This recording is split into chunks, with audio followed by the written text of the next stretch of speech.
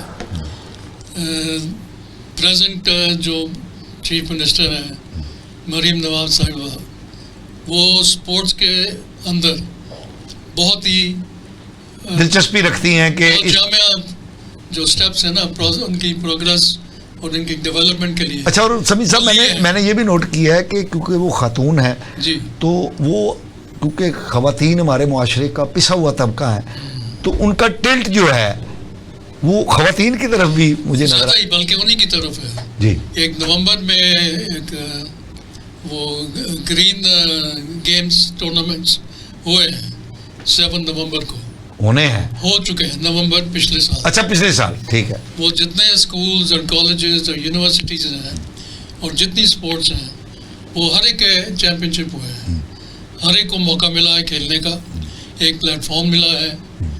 اور اس کے بعد آج کل ابھی بھی ٹورنامنٹ ہو رہے ہیں, لاہور یوتھ فیسٹیول ہے, اچھا, وہ ہو رہا ہے, وہ ہائر ایجوکیشن ڈپارٹمنٹ جو ہے وہ آرگنائز کر رہے ہیں.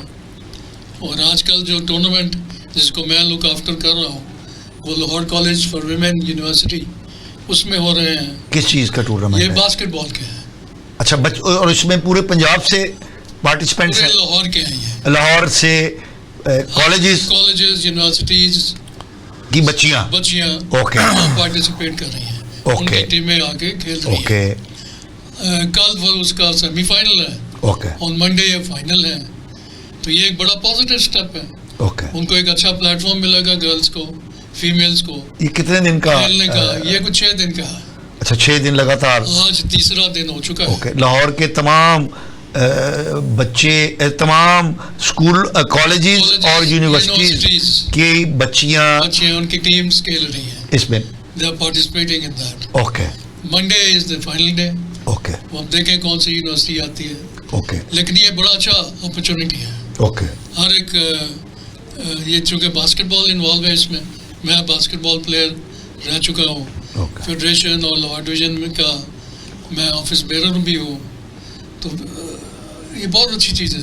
جب تک اس طرح کے اسٹیپس نہیں ہوں گے گیم کو ڈیولپ ہونا مشکل ہو جاتا ہے. Lahore college for women university میں اتنا بڑا سیٹ اپ ہے کہ جو اس لیول کے ٹورنامنٹ کو کنڈکٹ کرانے میں ہیلپ فل ہو.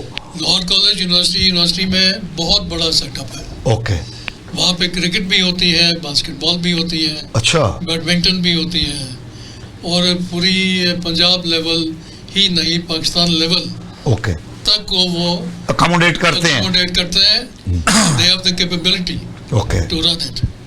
اوکے, اسی طرح یہ کنیڈ کالج میں بھی ہے.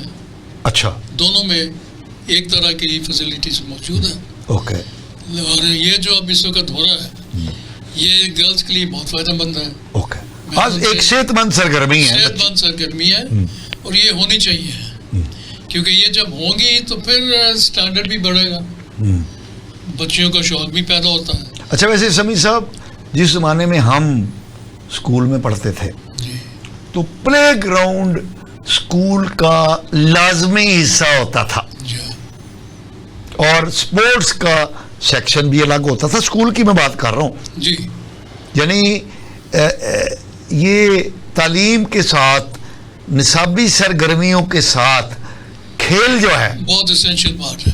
یہ ایک لازمی حصہ تھا.